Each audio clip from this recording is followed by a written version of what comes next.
Et aujourd'hui, Be'ezrat Hashem, nous allons commencer à rentrer dans le vif du sujet, de notre sujet, concernant l'étude de la Kabbalah. Et pour ce faire, Be'ezrat Hashem, je vais parler d'aujourd'hui de la premier des éléments. C'est-à-dire que selon les cours que nous avons déjà eus, je vais introduire maintenant un texte. Je vais juste le partager avec vous, Be'ezrat Hashem. Donc, j'attends un instant pour l'avoir.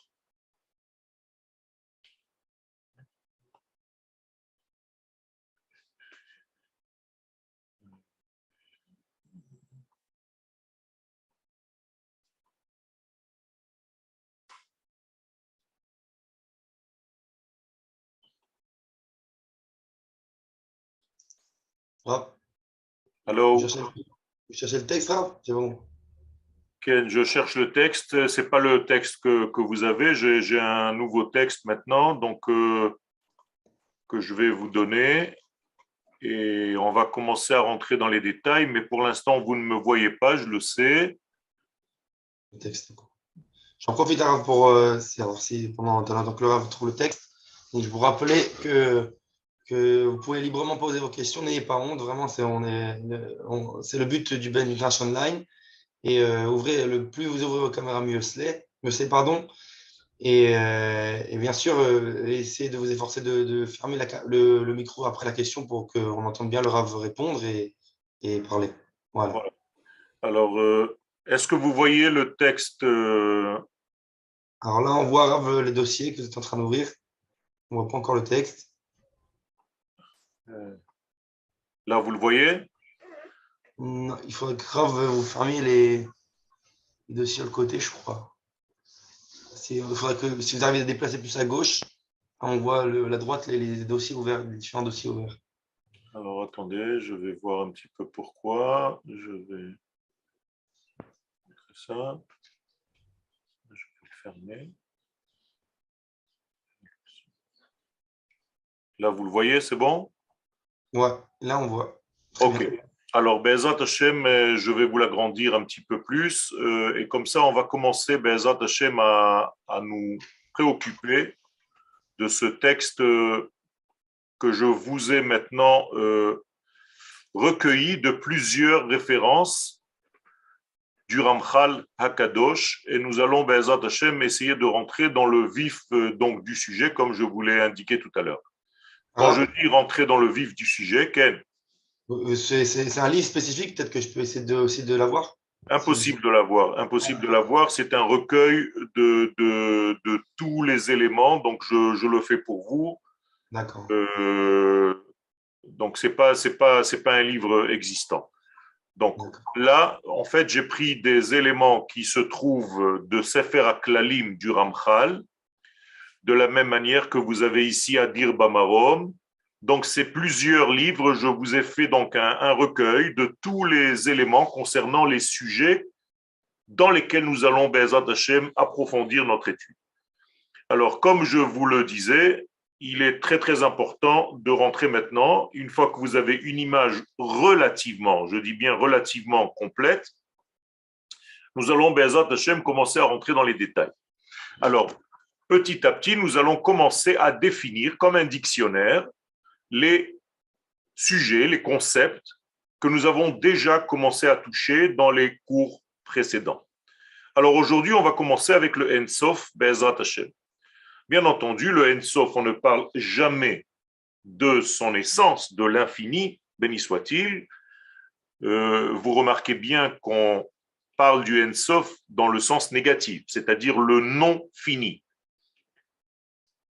Qu'est-ce que ça veut dire? Ça veut dire qu'on n'a pas le droit, en fait, de parler de ce niveau-là dans un concept positif. Il est. Nous sommes obligés de dire voici ce qu'il n'est pas. Et donc, étant donné que nous n'avons aucune prise dans ce niveau-là, nous pouvons dire qu'il n'est pas fini. Et donc, qu'il n'est pas fini, on va essayer de commencer avec le Ramchal Akadosh définir quelles sont les définitions que le Ramchal lui-même nous donne à ce sujet-là. En-Sof Gidro. Donc le En-Sof est ce qu'on appelle le Geder. Comment on peut le comprendre à notre niveau? Est-ce que nous pouvons appréhender plus ou moins ce degré, étant donné qu'il revient dans nos paroles, dans notre étude, eh bien nous sommes censés nous y référer. En-Sof Baruchu, donc l'infini béni soit-il, Retzono Idbarach Hakol Yachol. Sachez que là-bas se trouve en fait le Ratzon de l'infini béni soit-il qui peut absolument tout, c'est-à-dire l'omnipotent.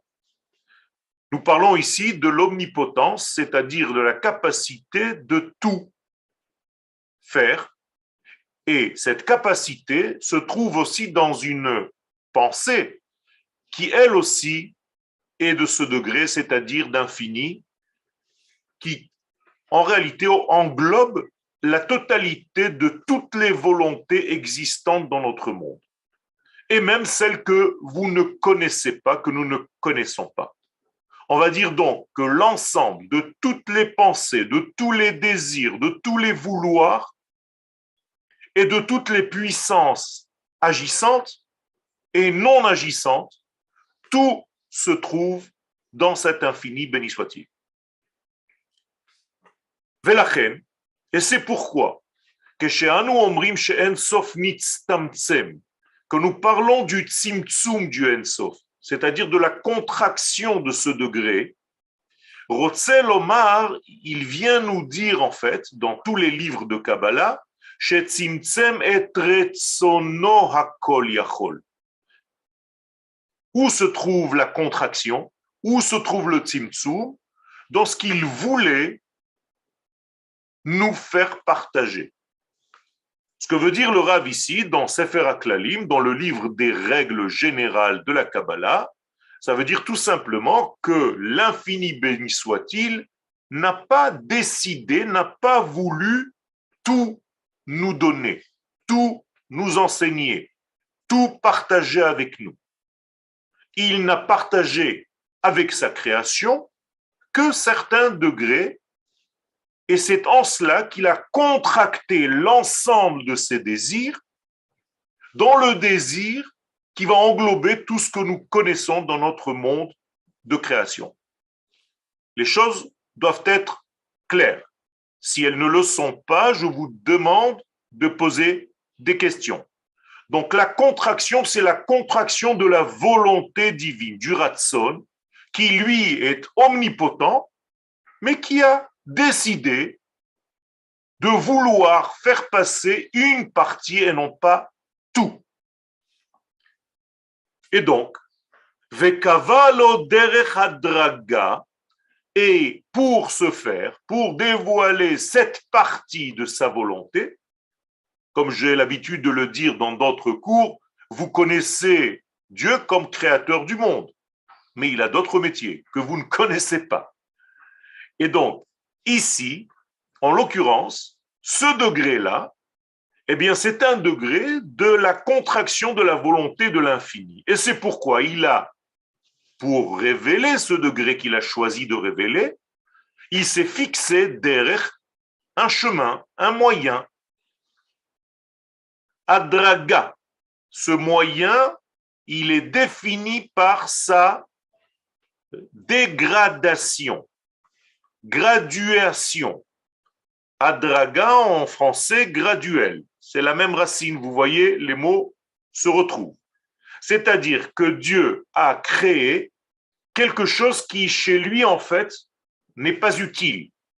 Parce qu'il n'y a pas de changement, il n'y a pas de différence. Tout est dans une unité parfaite, totale. Alors que pour nous faire arriver quelques messages que ce soit, eh bien, nous avons besoin d'une graduation. Nous avons besoin d'une scala. Nous avons besoin d'une échelle. Et si on ne reçoit pas les choses par échelle, eh bien, on ne peut pas assimiler parce que l'information est trop grande et, chas v'shalom, elle est dangereuse, elle peut nous tuer, nous étouffer, nous aveugler. Et donc, il y a une graduation. Où se voit cette graduation? Ben, dans tous les éléments de ce monde, à commencer par la création. La création n'a pas été faite en une seule parole. Dieu a mis 10 paroles pour créer le monde. Et les sages posent la question, pourquoi ne pas créer le monde avec une seule parole? Il en est capable. Ben, tout simplement parce que le monde n'aurait pas supporté. Parce que dans une parole, il y a le tout. Mais chez nous, on n'est pas capable d'entendre 2 degrés en même temps. Par exemple, Zachor et Shamor, qui sont dits en une seule phrase, chez nous, c'est impossible. Je ne peux pas dire Zamor, Zachor et Shamor en une seule phrase. Donc, j'ai besoin de 2 éléments.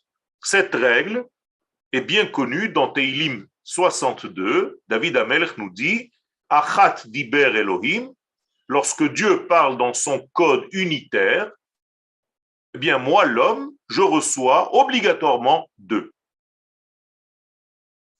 Donc, j'ai besoin d'une graduation, d'une évolution des choses. Une question, Rav. Quelle? Est-ce que la graduation est liée au temps? Tout à fait.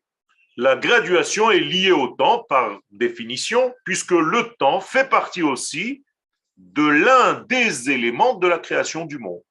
Est-ce que ça veut dire que notre génération à nous, on aura le srout, le mérite de connaître, d'être le plus près d'Akadosh Baruch Hu? Tout à fait, parce que le temps, étant donné qu'il se rétrécit, comme dans une pyramide, au départ, nous étions à la base de la pyramide et petit à petit, au niveau de l'histoire, nous remontons les 2 pentes, les 2 champs de la pyramide. Et donc, vous voyez que d'un côté et de l'autre côté, c'est le temps, c'est l'espace, et bien ça se rétrécit jusqu'au moment où les sources et les résultats vont se toucher. C'est assez clair ce que je viens de vous dire? Oui. Et donc, moralité, on va vers la fin des temps. Réellement, la fin des temps. Donc, s'il y a une fin de temps, ça veut dire qu'on est dans un degré où les sources et les résultats se touchent. De plus en plus. Donc, on sera capable de comprendre 2 choses en une. Pour l'instant, nous sommes dans un degré qui nous donne dans un format unitaire et nous entendons dans un format qui est binaire. Et donc, Akadosh Baruch Hu donne une Torah et dès qu'elle arrive sur terre, c'est déjà 2 tables. D'accord? Il y a déjà le début du pluriel. Quel? Evelyne Garibaldi, vous avez une question aussi. Elle est là. Parce qu'elle est sur le chat, tout simplement pour. Ok, je la vois. Est-ce que le fou serait en contact avec ce dehors de graduation? Mais tout ce qui n'est pas graduel, tout ce qui n'est pas mesuré, tout ce qui n'est pas équilibré est déséquilibré. Oui, tout à fait. Et donc, nous devons garder l'équilibre, c'est-à-dire garder de la graduation des choses. C'est pourquoi tout ce qui est interdit aujourd'hui peut être autorisé demain. Donc, c'est encore une fois une question de temps. La femme Nida est interdite maintenant, mais ce soir, elle est autorisée parce qu'elle va au mikvé. Donc, vous voyez que les choses dépendent aussi du temps et du contexte dans lequel nous sommes. Donc, Ken. Est-ce que, en arrivant à la fin du temps, est-ce qu'on arrive aussi à la fin de l'espace? Alors, justement, c'est ça le secret, c'est le grand secret du 7e millénaire. On va monter, on sera encore dans l'espace, mais après, il y a encore une graduation qui va faire disparaître toutes ces notions et personne, aujourd'hui, ne peut savoir exactement comment les choses vont se placer.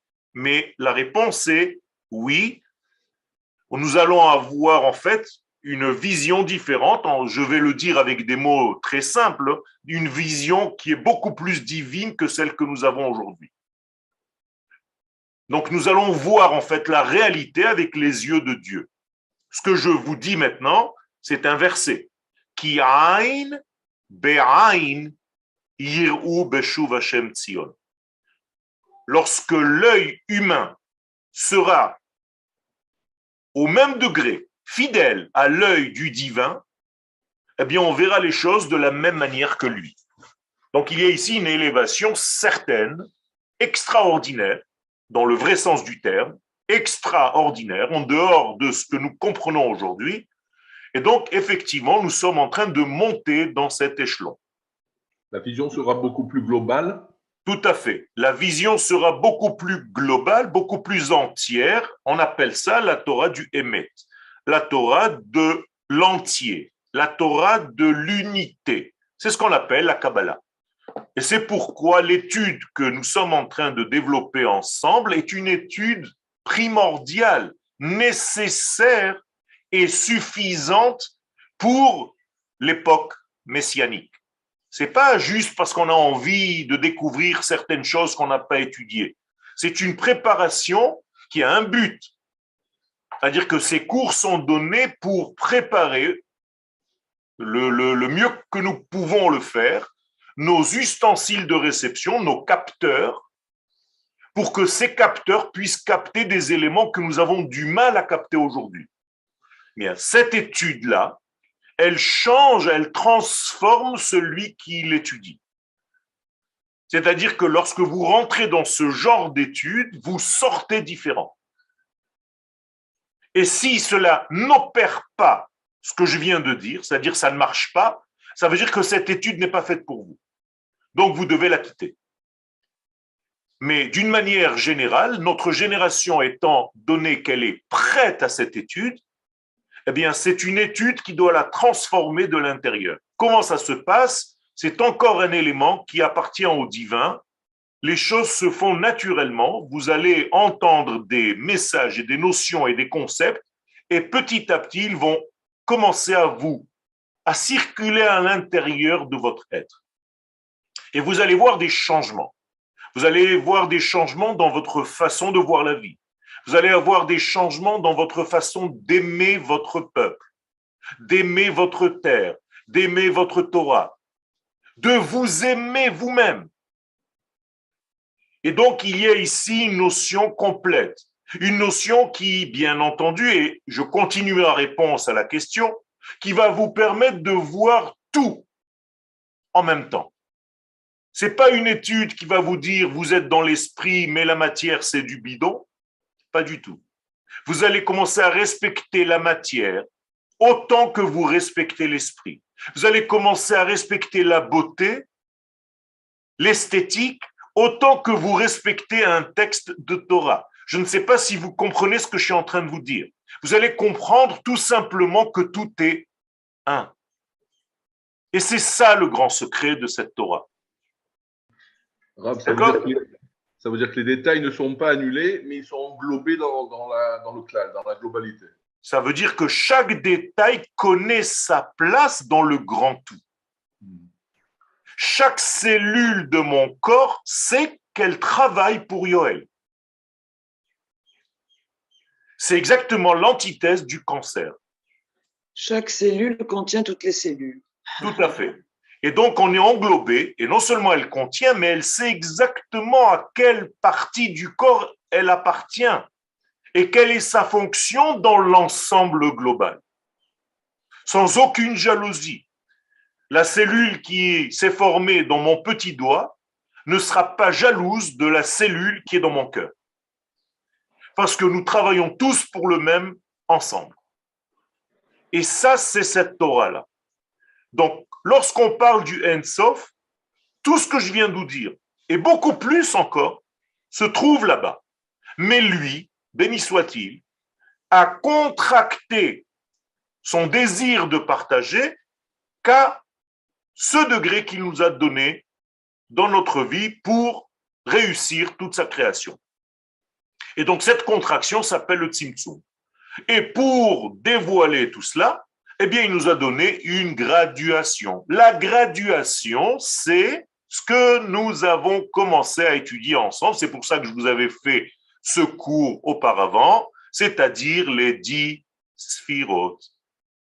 Les 10 sphirotes, ce sont en réalité 10 étapes d'une échelle, 10 écrans qui vont petit à petit nous faire habituer à la lumière qui se trouve derrière ces 10 écrans. Donc on a 10 écrans entre la lumière et nous pour ne pas brûler de l'intensité de cette lumière. Mais cette lumière doit arriver.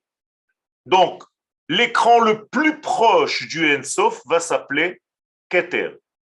Vous comprenez maintenant? L'écran un tout petit peu plus loin s'appelle Chochma. Et on s'éloigne, Bina. Et on s'éloigne, Chesed. Et on s'éloigne, Gvura. Et on s'éloigne, et on s'éloigne, et on s'éloigne, et on arrive à Malchut. Et quand on arrive à Malchut, eh bien la Malchut, c'est la chose la plus proche de nous. Donc à chaque fois que je veux, entre guillemets, me placer en contact avec cette grande lumière, je suis obligé de passer par qui? Par la Malchut. C'est le premier écran, le premier rendez-vous, c'est elle qui me fait rentrer. Et donc la Malchut s'appelle la femme, l'épouse, Ishto, Eshet, Ishto. Mais à chaque fois que vous ouvrez la bouche, vous passez par Ishto. Adonai, Sefatai, Tiftach, Ufi, Rachet Evot Ishto. Ça veut dire que dès que j'ouvre la bouche pour rentrer en contact avec cet infini, je suis obligé de passer par la femme. Cette femme porte plusieurs noms, la Malchut, Knesset Israël, la Shrina, et ainsi de suite. Donc, vous avez compris maintenant, et je reviens au texte, Kavalo derech hadraga, donc le chemin qu'il a créé pour nous faire un pont entre lui et nous, Shehu Sod derech hasfirot. Eh bien, ce sont les séphirot. Séphirot sont déjà misparim. Je peux compter. Donc, si je peux compter, c'est déjà à mon niveau. Donc, ça me permet en fait, grâce à un élément qui est de mon monde, à moi, c'est-à-dire les chiffres, eh bien, atteindre des degrés beaucoup plus subtils. Vous savez que les chiffres aussi sont virtuels, sont abstraits. C'est pour ça que c'est difficile de faire comprendre à un enfant des chiffres. C'est pas évident. Donc, il faut quelques années pour que l'enfant commence à comprendre les chiffres, parce qu'il y a une abstraction. Encore plus abstrait que les chiffres, les lettres. Et vous montez, encore plus abstrait que les lettres, les tagim, les antennes qui se trouvent sur les lettres, sont des antennes de captation, de captage, pour capter en fait la lumière qui est au-delà. Vous avez vu ces antennes qui se trouvent au-dessus de certaines lettres. Il y en a parfois une, il y en a parfois trois. Et il faut savoir comment ça se passe. Pourquoi telle lettre a besoin d'une antenne et l'autre de 3 antennes. Et donc, il y a ici tout un jeu. Et au-dessus des antennes, il y a les points, le nikoud, c'est-à-dire, je vais dire, donc les voyelles, je vais dire avec un aleph, A, au lieu de dire E. Ben ça, c'est encore plus subtil. Et au-dessus de ces nekudot, il y a ce qu'on appelle les ta'amim. Le ta'am, le goût, le sens le plus profond. Donc, vous voyez que là aussi, nous avons un monde graduel. De la même manière, la lumière qui entre en nous, qui nous remplit, la lumière divine, eh bien, elle nous remplit aussi graduellement. Nefesh, Ruach, Neshama, Chaya, Yechida. Nous avons 5 degrés dans la Neshama. Chacun de ces degrés contient encore 5 degrés. Et donc, nous avons en gros 25 degrés. Le Harizal nous dit que malheureusement, la plupart d'entre nous restent au premier 1 sur 25. C'est-à-dire on n'a même pas une évolution parce qu'on ne comprend pas tout ce secret. וזה כי לא רצה שכל יכולתו ייכנס לפעול בבריאת העולם. Regardez comment il explique maintenant. Là, vous êtes réellement dans l'étude maintenant. Ça y est, on a fini les approches, on a fini les hakdamot. Maintenant, on est dans l'étude réelle. C'est déjà des textes du Ramchal HaKadosh. Donc, tout ceci parce que Dieu, l'infini béni soit-il, ne voulait pas faire entrer toute sa capacité, tout son potentiel pour qu'il agisse dans la création du monde. D'accord? Donc, il y a ici quelque chose de très profond. Est-ce qu'on a vraiment tous ces degrés en chacun de nous ou est-ce qu'ils peuvent être partagés en plusieurs personnes du Ham Israël? Alors, les deux possibilités sont bonnes. C'est-à-dire, on a tous ces degrés en nous. Le problème que nous avons, c'est que nous n'utilisons pas tous ces degrés, même s'ils sont en nous. De la même manière que lorsque vous achetez un appareil de téléphone, un portable aujourd'hui, eh bien, il a des dizaines de milliers d'applications, mais vous n'utilisez que 10. Eh bien, c'est exactement pareil. On a tout en nous, en potentiel, et ça dépend ce que tu commences à faire rentrer en action. Qu'est-ce que tu actionnes ou bien qu'est-ce que tu n'actionnes pas? Mais Quel? selon ça, est-ce qu'il n'y a pas de particularisme là? C'est juste par rapport à ce que je vais activer ou pas activer, il n'y a pas de choses dans l'essence qui est différent des autres? Nous avons tous la même fonction à faire, nous avons des degrés différents, mais dans les degrés différents, les mêmes données se trouvent. C'est-à-dire qu'un bébé avec sa petitesse, lui aussi, il est fabriqué des mêmes degrés. C'est-à-dire, il a 10 sphirotes, même s'il y en a 3 qui ne marchent pas encore, parce qu'il est tout petit, mais il a tout le potentiel en lui. Donc, il va développer selon certains degrés, selon certains buts que nous n'allons pas maintenant expliquer, plus d'un côté que de l'autre. Donc, il aura un trait de caractère qui va être plus artistique plutôt que mathématique. Ou bien, il sera plus littéraire, et ainsi de suite.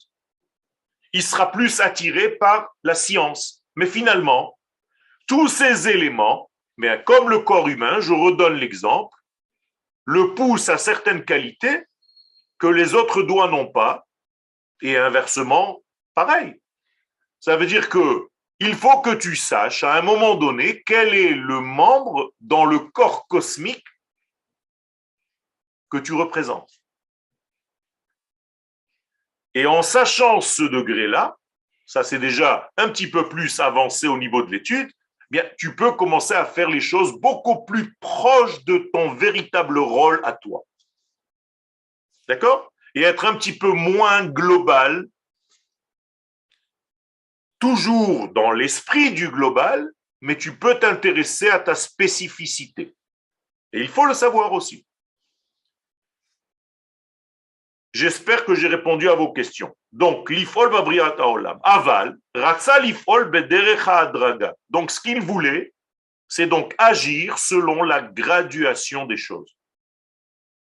Shehu derecha sfirot. Ça, c'est la façon du Rav de parler, c'est-à-dire toujours revenir pour bien faire comprendre le sujet qu'il est en train de développer. Donc, vous avez compris que les sphirotes, ce sont en réalité une échelle qui me permet en fait de monter ou de descendre dans cet univers de l'infini béni soit-il. Et tout est basé par rapport à cela. Je ne peux pas, moi, l'homme, sauter une étape. Je n'ai pas le droit de sauter une étape. Car si je saute une étape, je dois la rembourser. Comme quelqu'un qui n'a pas vécu sa jeunesse, eh bien, il va nous faire une crise à 40 ans, 50 ans, comme un petit bébé de 15 ans. parce qu'il n'a pas fait sa crise au moment où il devait la faire. Ça, c'est l'homme. L'homme ne peut pas sauter les étapes. Il n'a pas le droit de les sauter. Par contre, Akadosh Baruch Hu, lui, il peut sauter les étapes selon ce qu'il veut dévoiler dans ce monde. Kol dodi hinezeba medaleg. Hu medaleg ani lo.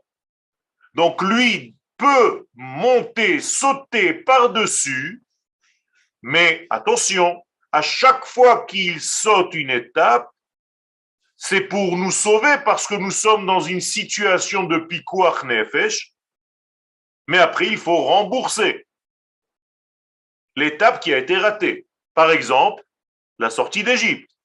À la sortie d'Égypte, vous appelez tous, comment elle s'appelle la fête? Sauter par-dessus. Si je traduis le mot Pessah, c'est sauter par-dessus. Ça veut dire que dans votre calendrier, imaginez-vous qu'il n'y avait pas Pessah, c'était la fête de sauter par-dessus. Ça aurait été marqué comme ça en français. D'accord? Donc, en réalité, si tu as sauté par-dessus une étape quelconque, bien, tu dois la rembourser immédiatement après. Et c'est ce que nous faisons pendant Sfirat HaOmer, pour rembourser ce que nous avons reçu gratuitement pendant Yetziat Mitzrayim. Ok? Donc, dans notre monde, il faut rembourser les étapes que nous avons ratées, sautées par-dessus. Quelle? Une question par rapport à ça. Il me semblait avoir appris que ce que vous venez de dire, c'était au niveau individuel. Mais si je me lie au collectif, je peux sauter les étapes. Donc, encore une fois, le collectif, c'est une action divine qui n'a pas de choix. Qui n'a pas de choix. D'accord? On n'a pas le choix au niveau du Klal Israël. Le Klal Israël est une création divine, c'est une neshama. Le choix ne se trouve que dans le Tzibour. Tzibour, Rachet Evot, Tzadikim, Benonaim ou Reshaim. Tzibour. Dans le Tzibour, il y a tous les choix. Mais dans le Klal Israël, il n'y a pas de choix. Et donc, ça revient au même, à ce que vous venez de dire. Donc, maintenant, vous avez compris que c'est seulement avec les Sphirot qu'Akadosh Baruch Hu s'est dévoilé à nous. Il a ce qu'on appelle un derech. Donc, le derech, c'est le secret de la contraction, du tzimtzum. Je passe au Ein Sof, deuxième explication. Tam leshemze. Pourquoi on a appelé le Ein Sof Ein Sof? Quel est le sens de cette appellation? Kesheanu mazkirim Ein Sof itbarach. Lorsque nous rappelons le Ein Sof, l'infini béni soit-il, Anu mazkirim hamaatzil itbarach mitzad ma shehu rotze. Encore une fois, nous ne faisons pas référence à ce qu'il est dans son essence, mais à ce qu'il veut. Donc, ce qu'il veut, c'est déjà par rapport à nous. Ce n'est pas par rapport à lui. Je veux te donner 1, 2, 3, 4, 5. Mais je ne parle pas de toi. Qu'est-ce que tu es? Qui es-tu, toi? Non. À chaque fois que nous parlons d'Akadosh Baruch Hu, c'est Ma retsono, lo mihu. Et encore moins mahu, chas v'shalom. Parce que Dieu, ce n'est pas une force, c'est une identité qui est infinie. Donc c'est un mi et non pas un ma. Donc si vous entendez dans un cours Akadosh Baruch Hu En Sof Ze Koach Elyon, c'est une faute. Parce que quand tu dis Koach Elyon, une force extraordinaire, aussi grande soit-elle, c'est encore sans Neshama, il n'y a rien. Il n'y a pas de Zehut. Alors que nous nous adressons à Kadosh Baruch Hu comme Mi She'amar Vehaya Ha'olam. Lo Ma She'amar. D'accord? Donc, nous nous adressons au mi, mais pas dans son essence, eh bien dans sa volonté, dans son ratson. Donc, dès que nous parlons du Ensof, rappelez-vous bien, on parle que du ratson. Mitzad ma שהוא רוצה. של בחינת רצון זה נקרא בשם Ensof. Étant donné que même ce qu'il veut, c'est par rapport à nous déjà l'infini, bien ça nous suffit. On n'a pas à aller chercher, on n'a pas le droit même de chercher plus haut. Moi, je ne m'adresse pas à Dieu par rapport à son essence, je ne m'adresse à lui que par rapport à ce qu'il a bien voulu et qu'il veut bien me donner. C'est clair tout ça? Ce sont des règles essentielles. Vetam sheratzon ze nikra beshem ensof. Et pourquoi ce ratson, cette volonté divine infinie s'appelle ratson, s'appelle ensof? Ki yachol liot bechol kach ofanim she'en sof lahem. Parce qu'il peut nous arriver et se dévoiler par tellement de possibilités qu'il n'y a même pas de limite. Il n'y a pas de fin. Ce qu'on appelle aujourd'hui la théorie quantique. Ça veut dire qu'aujourd'hui, la science est arrivée à cette conclusion. Et encore, on est loin parce que c'est au niveau déjà de la matière. Mais tout ce que je suis en train de vous parler, ça veut dire qu'il y a une infinité de possibilités d'approche. Et donc, c'est tellement vaste qu'on est obligé, nous aussi, à notre niveau, parler du Ensof. Ve'en sof le shum tzad mehem. Et donc, il n'y a pas de limite à aucun sens par lequel Dieu peut nous arriver. Même les sphirotes dont je vous ai parlé tout à l'heure. Et c'est pour ça que nous avons étudié dans nos Akdamot, des shiurim précédents, que chaque sphira, elle englobe combien de sphirotes? Toutes. Et encore toutes, jusqu'à l'infini. Des questions jusque-là? Oui. On peut dire que la théorie quantique, c'est une science d'Hachem. Comme toutes les sciences, bien entendu. Tout ce qui se trouve dans ce monde, même si vous ne lui donnez pas de nom, le fait qu'il existe, là, qu'est-ce qu'a fait la science aujourd'hui, la théorie quantique? Elle a juste découvert une existence. Donc c'est divin. Après, tu l'appelles quantique ou Babanou, on s'en fiche. Le fait que la chose existe dans ce monde, c'est que Dieu a créé cette chose. L'homme arrive maintenant à la connaissance de cette existence. C'est tout ce qu'on a fait. C'est pas qu'on a inventé quelque chose. On n'a rien inventé. On est en train de mesurer quelque chose qu'on n'a pas compris jusqu'à aujourd'hui. C'est tout. Donc c'est effectivement divin, comme tout le reste. En od milvado, il n'y a rien d'autre que lui. Et donc tout ce qu'on va découvrir au fur et à mesure de notre développement, de notre intelligence, de notre savoir, de notre expérience de vie, eh bien, c'est tout simplement encore une couche qu'on dévoile de la Torah, de la même Torah. Gildei Betsalim, ça s'appelle, comme des épluchures d'oignons. Geled, Gladim. D'accord? Ce sont des couches et des couches et des couches que je découvre de plus en plus, mais existantes. Vous avez déjà vu une étoile qu'on a inventée? Non. Alors celui qui l'a vue pour la première fois, alors on lui a donné le nom de l'étoile. C'est rigolo. Mais l'étoile, elle existe déjà avant. C'est juste que j'ai développé un appareil capable de voir un petit peu plus loin. C'est tout. Mais dans la Torah, c'est pareil. Israël va se développant et acquérir de plus en plus une intelligence beaucoup plus intérieure, profonde. Et donc, au fur et à mesure qu'on avance, on a des chidouchés Torah. Mais ce n'est pas des chidouchim qu'on a inventés, qu'on a trouvé qu'ils existaient. Alors oui, quand j'ai trouvé un chidouche, Alors tu vas dire, tel Rav, il a trouvé ce chidouche-là. D'accord, mais c'était déjà dans la Torah. C'est une création divine. C'est toi qui l'as manifesté, c'est toi qui l'as actionné, c'est toi qui l'as mis au grand jour. C'est tout. C'est très important. Mais c'est pas toi qui as inventé quoi que ce soit. On n'invente rien.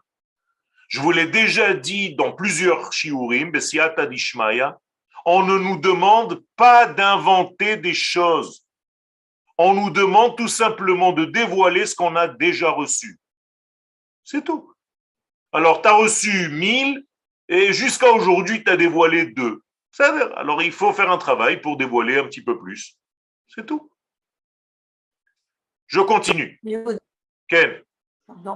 Au départ, les mots en hébreu collent au concept par rapport aux autres langues. Oui, les mots en hébreu, c'est ça l'intelligence et c'est ça aussi la prophétie qui se trouve dans le Ham Israël. Et je vais vous donner un exemple. Le Ham Israël, étant donné que tout lui vient d'en haut, même si Ham Israël décide d'appeler quelque chose en hébreu, peu importe, on va dire Achat, eh bien ça correspond à la volonté d'Hachem.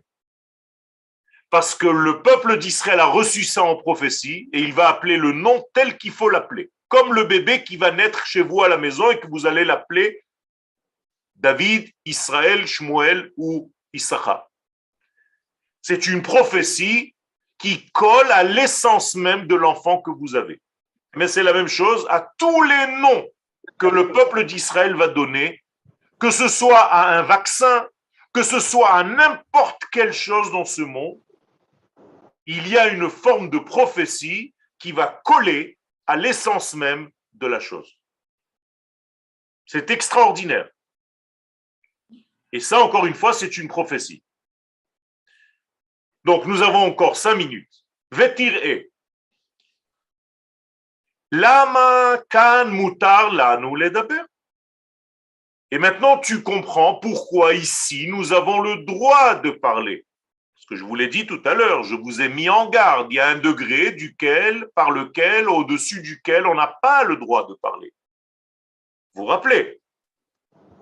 Je n'ai pas le droit de parler de lui. J'ai le droit de parler de sa volonté. C'est tout, de son ratson. Donc nous nous appelons Oseh Retsono. C'est tout. La Asot Retson Hashem. C'est tout. Pas la Da'at Mihu. Qui ilouye da'ativ haïtiv. En hébreu. Si je le connaissais, j'aurais été lui. Et je ne peux pas être lui. Donc, reste à ta place. Lui, il est ce qu'il est. Toi, tu n'es qu'une créature, qu'une création. Lui, c'est le créateur. Et ça restera toujours comme ça. Et n'essaye pas d'embrouiller les choses comme Paro, sinon tu tombes dans le piège. Li yeoriv ani asitini. C'est ce que dit Paro. Avodazara. Alors, je me suis fait. Alors, occupe-toi de ton degré. Donc, ton degré, qu'est-ce qu'il doit faire? Les galotes et tretsono. Dévoiler son ratson. C'est tout. Balram, si on a été créé à son image, si j'arrive à connaître mon image, alors ça veut dire que je peux arriver à le connaître vraiment? Non. Son image, qu'est-ce que ça veut dire? C'est pas une image, c'est pas un dessin. Et quand on parle de l'image de Dieu, c'est d'abord une traduction en français. Donc, déjà, la question en français est déjà erronée.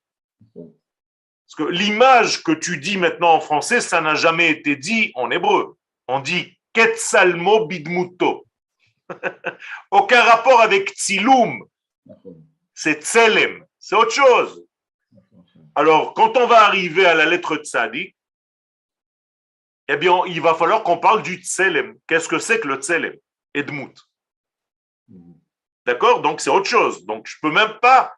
La question, déjà, à la base, n'est pas bien posée parce que c'est pas de ta faute, parce que tu parles en français.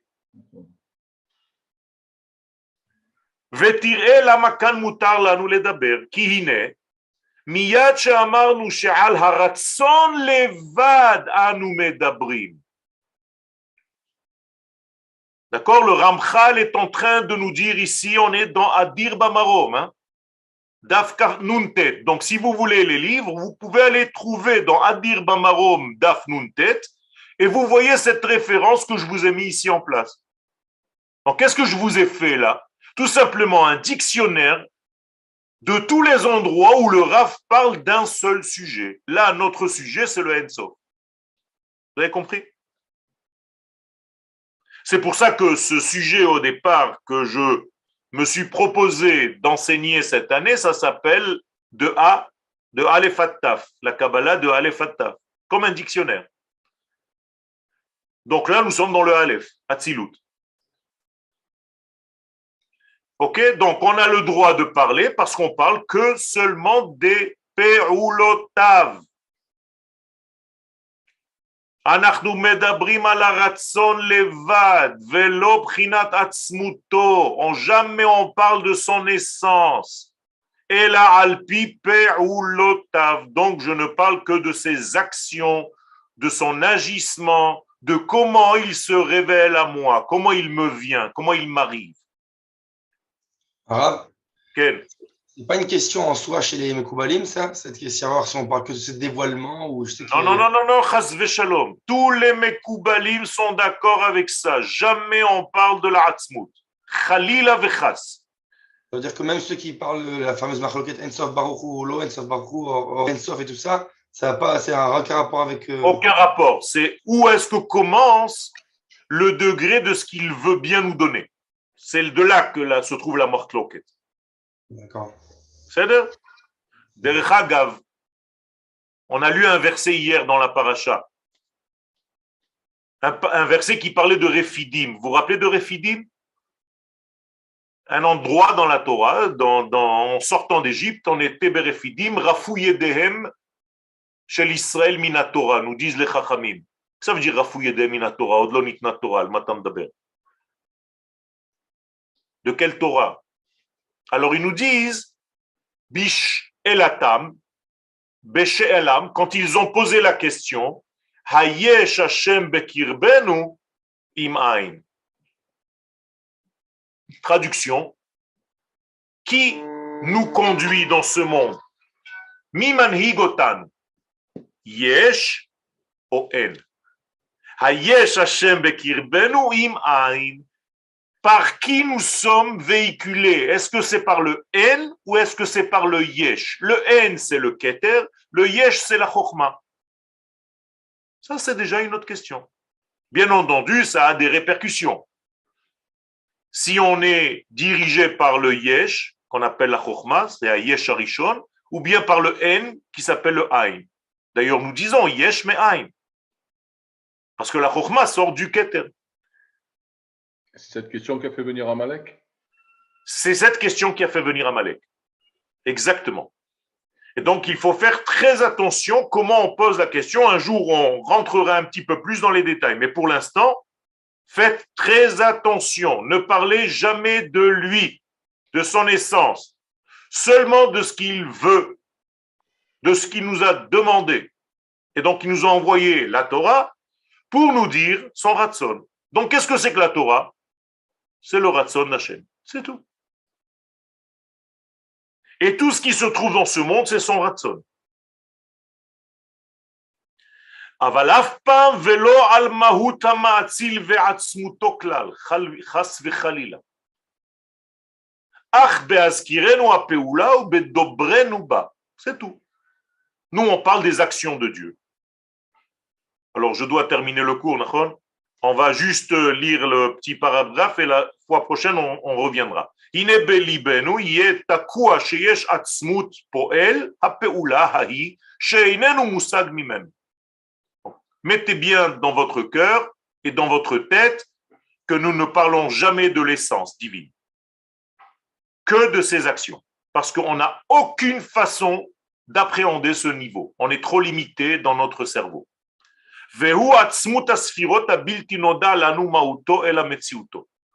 Et Et même dans les sphirotes, dont je vous ai dit que c'est déjà des misparim, l'intériorité de l'intériorité, c'est encore quelque chose que tu ne peux même pas atteindre.